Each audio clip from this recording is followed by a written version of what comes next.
Thank you so much, sir, for staying the course on the program. A lot have been said about, the senior citizens and whether or not we are paying enough attention to them in this part of the world.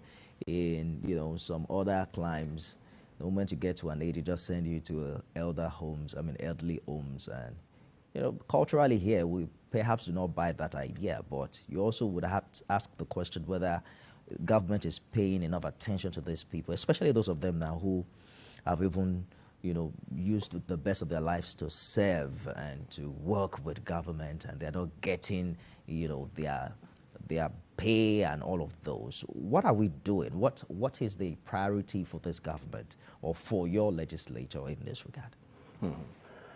As you can see, the link with the senior citizens with the disability matters. Yes. At some point, we all get old. So we talk about the older persons.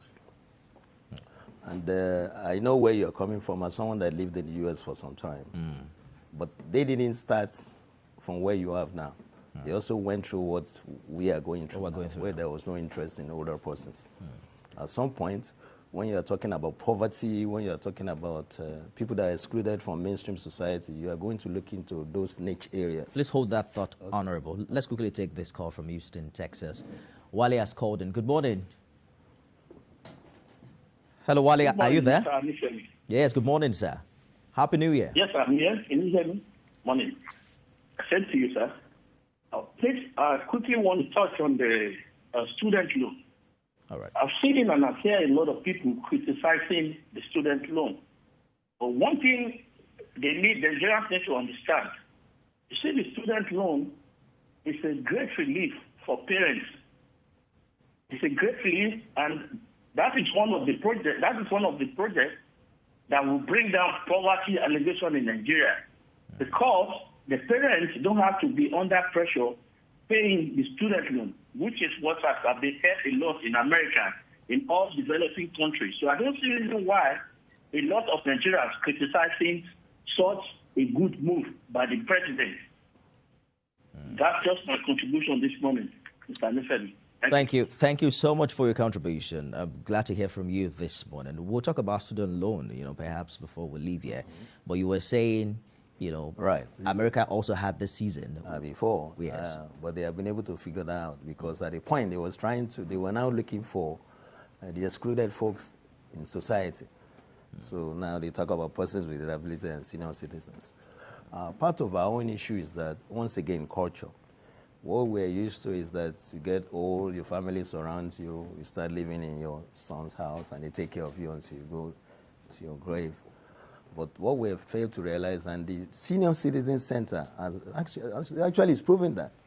They're going into communities and they're able to train senior citizens, older persons, for them to work. And some of them are even doing farming.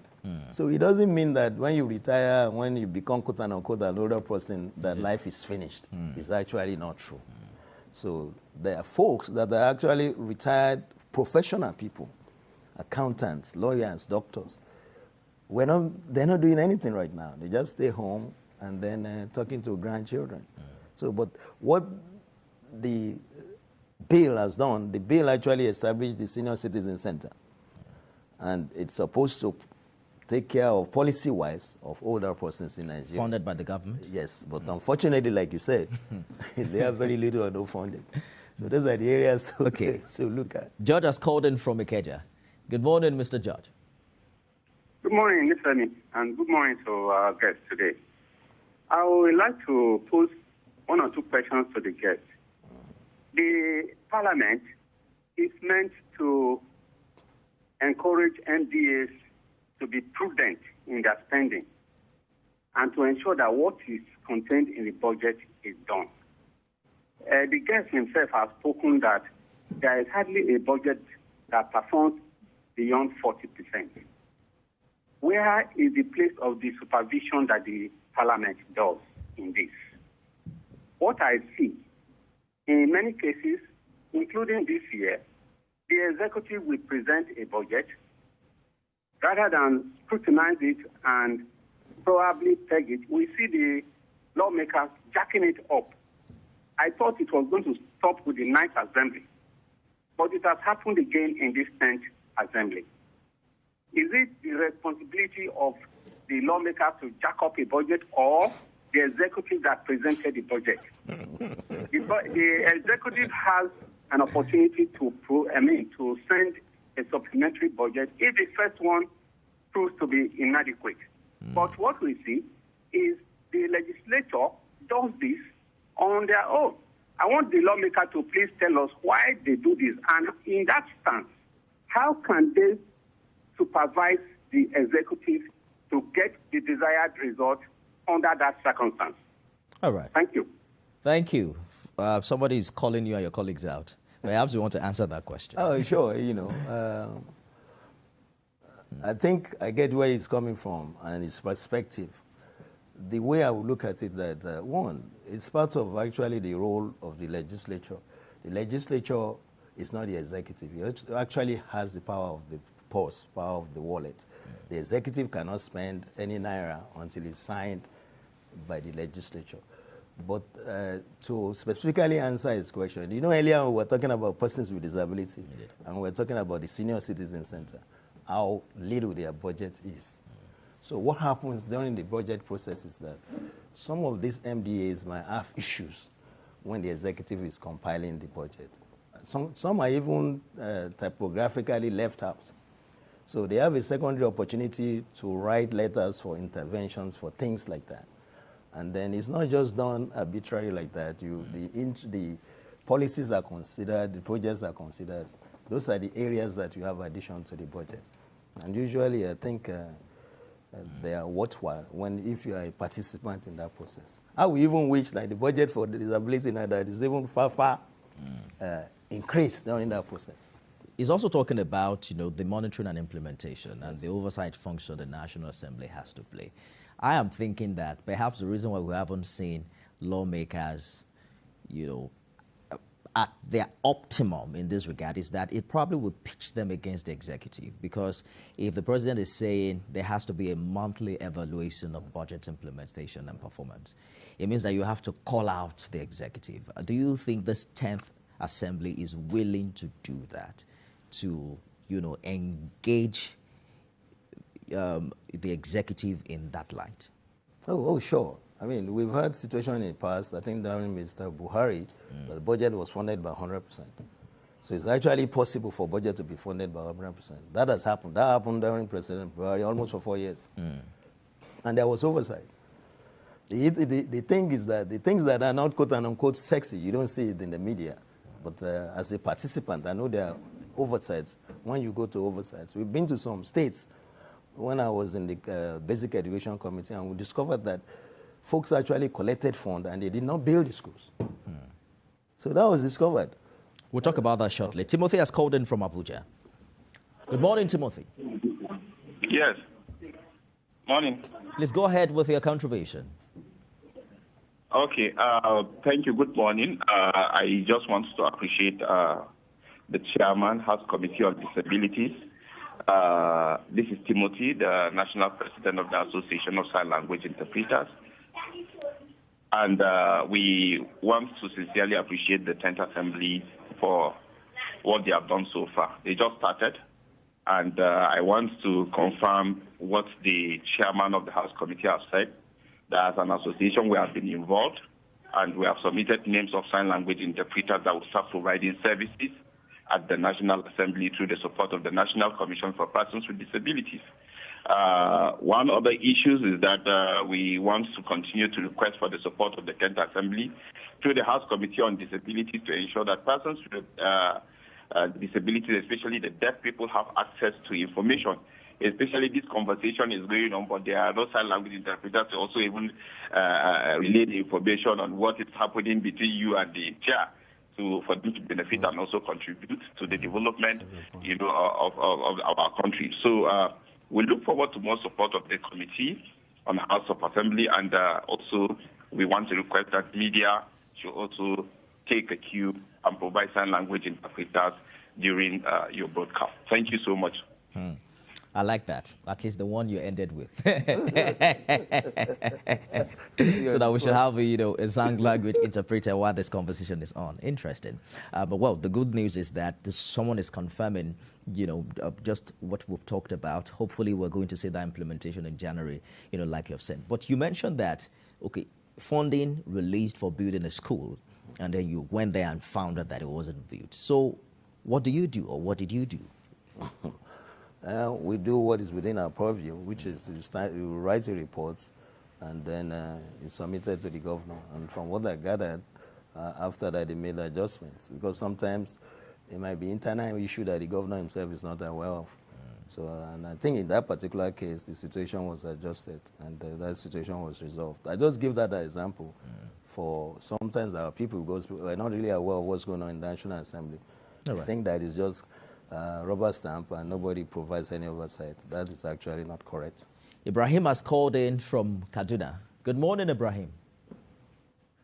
Thank you very much. Good morning, my uncle, Mr. Anifemi, and good morning to your girls, the National Assembly member, at least chairman of disability and the other committee. We are very happy. This is Ibrahim from Kaduna. You see, yes, the budget has been read out, it has been stated, and we have had all what that outlined in that budget by Mr. President himself. But we really want the National Assembly, what is their duty? Oversighting to make sure that this, the ministry and some agency under them should work out what they really budget for. But it's not, the issue is not like that. Now, we know, Nigeria, we don't want to waste time, because no Nigeria want to see everything in motion. Now, one thing I really want us to put in place now is this. In all the money that we have lined, yes, are we sure that it's not the executive? Are they sincere with their own way of doing things? Because why? Promise, we are saying for the past administration, but the way it is now, we know that the federal government is out there to make Nigeria work. We want to see the work, and the work will start from every step. The executive, the legislature, and the judiciary, down to the all military and agency as well. But we as Nigerians, we know Nigeria, we are hungry. We are really hungry. When we talk of the student loan, that is my concern most. That student loan, the way and manner they put it, even I want it to work at the work, because that is the only way that we caution results from outside institutions. That way we are hearing from Benin to Ghana. What causes? The answer is here. Finally, the matter of instability that we are hearing, it starts from bad governance. Now, let everything die off. For us to eradicate this thing from our manners is that if we're able to get a good governance concerning the circulation of this budget that we are applying, it's going a long way to fight this thing out for us. And we are going to make Nigeria work. Nigeria will be great again. And thank you very much for giving me the opportunity to express myself. Bye. Thank you, Ibrahim, for your contribution. So I can't see the relationship between the student loan and this Benin and Togo certificate, because I thought the idea is that people go there to buy the certificate, in 6 weeks they're out. But what are your concerns about the student loan? I remember speaking with the Minister of Education, and the promise then was that it was going to kickstart sometime in the last quarter of last year. This month. So it is this month now. What are the feelers you are getting? What should Nigerians expect? Well, I have two views. One is from the perspective of my constituents, and then from the perspective of the disability community. I think this is one of the best bills that ever came out of the National Assembly. And sometimes, maybe the Assembly, we need to say kudos to the House sometimes, not all the time, in the sense that the challenge for education sometimes is really money. Even when you say the education is free, a lot of parents, and I know from the way constituents relate to their honorable members, there's a lot of issue. Even if the university says it's 50,000, there's some people still have problem paying that.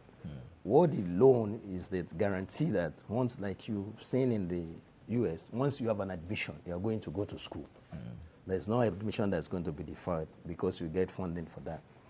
Now, but the concern has been, how do you pay back the loan? Especially in a country where somebody can serve with the NYC twice. Yes. How sustainable is this such that we get people to pay back? Right. Because if people don't pay back, it's probably that's why last. there's when there's a law, there's also policy. I don't think we have seen the details of that policy. Hopefully you'll be one of the people that will tell us about the details. But from the perspective of the disability community, because they have made representation to me, their concern is that they think education should be free for persons with disability. And they don't think those folks that are still having challenge to get employed are in position to pay back the loan. So we are looking at a situation there where there should be waivers or exemptions if you are a person with disability, so that they actually have scholarship or grants rather than loans. In these clients we are talking about, they have the three. There's grants, there's scholarship, and there's also loans. Loans are usually for, there are parameters for that. It probably takes us back to the issue of whether or not we have a robust, data infrastructure, because how do you provide for people that you don't even have an idea of their number or where they are? Perhaps that's something of an emergency that has to be worked on. Being member of the population committee and attending some of the meetings there, that is something that's on the burner for the identity management. They are really looking into that. So there is, especially in this government, there's going to be an effort to actually merge all the ID. It starts with ID. Indeed.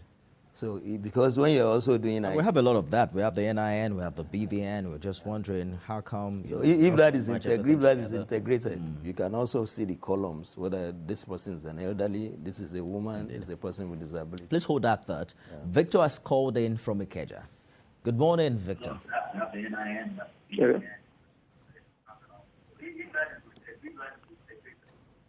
You have to turn down the volume of your TV so we can hear you from here.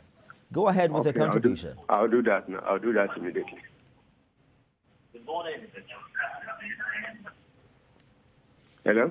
Go ahead, Mr. Victor, with your contribution, please. Yeah. Sir, I just want to ask you, because we are talking about disability, and I wonder if old age is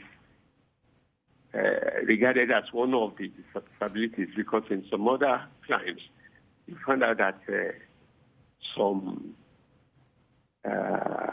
countries do regard old age as certain level and give them some support. But I don't know if there is anything like that in the law of Nigeria. All right. Okay. Very clear, Mr. Victor. I think we talked about that earlier, but do you want to... yeah, sure. The answer is no. Old age is not recognized as a form of disability, but what is recognized is older persons with disability. That's another subset, just like children with disability, women with disability, yes. But significant part of old age has disability issues. Because definitely as you get older, you start to lose some of these faculties. I think that's what he's trying to say. What he's also trying to say is that they have provided a safety net for you when you get older. And by the way, caller, that's the direction we're trying to go. So when we get old, the society has provided for us. So you don't have to be a burden to your family like what you have now. Interesting. Quickly, let's touch on the kind of, regard that heads of ministry, departments, and agencies have accorded the National Assembly in time past. We've reported issues where you summon someone to come and then they don't come. There was a situation about certain individual not coming in his uniform and things like that. Has it gotten better? And how do you think we can begin to fine-tune that process for, smooth working of oversight? Right. That's one area that addresses what you discussed earlier on. That most of the folks that are in this particular government understand that there are three aspects of governance. The executive is there, and the legislature also has its own role. And that if the legislature does not perform its role, the country does not move forward. That's why we don't have that issue so far in this government. And if you look at the head of the government, it's someone that understands how democracy works. And when you see the body language, you know that they can't call you in the National Assembly and you say you are not going to go, because he will never approve that.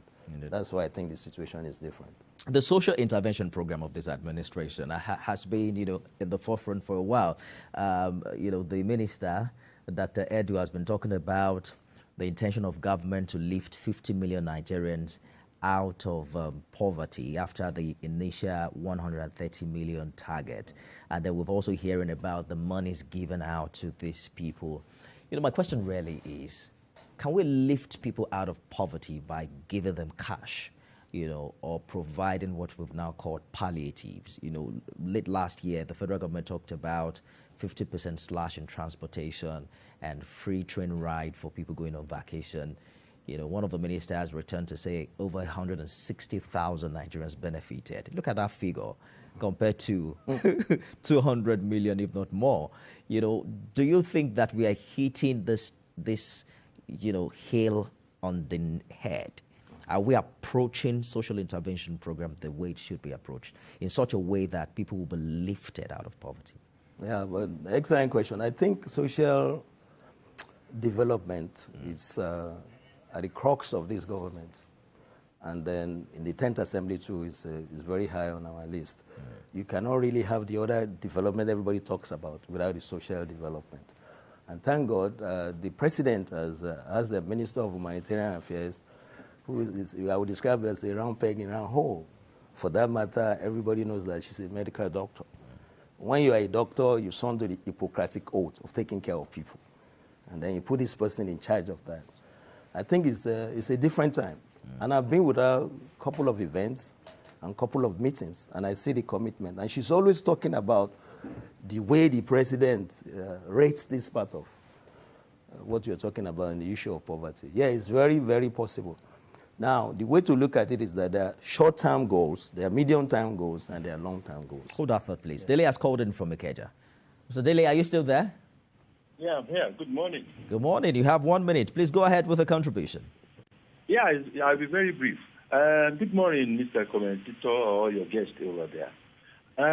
You see, over years, we've been talking of budget, and you can see where we are now. I don't know if you can just in simple minutes, explain the impact of the so-called federal budget on what, on local governments. Let's leave the states, because I don't see their relevance. So if you can just explain to us the relevance of this trillion budget on the words and those downtrodden at the local government. Thank you very much. Thank you so much for your contribution. I remember the president talked about engaging local government. I can't remember precisely what he was talking about, whether it was in the area of education. I'll find it out. But it's a very practical question. Well, yeah. Especially when you're on the news and you're hearing 28.7 trillion naira. There's a response. And you look at your bank balance, you're like, what are they talking about? There's a response to that. The way it works is that when something is not an issue, you don't see it. Look back. There was a time in Lagos that when you see refuse, it's as tall as a house. Lagosians don't usually talk about refuse because it's no longer an issue. Today, many people are not talking about Lagos-Ibadan Expressway because it's been completed. And that's the nature, that's human nature. You're always looking for something better, looking for what is next. Look at the Niger Bridge. You don't hear much about it in the news. But he's right. If you're trying to figure out how to eat the next meal, you're not going to say, okay, somebody's trying to do Lagos-Ibadan Expressway. Yes.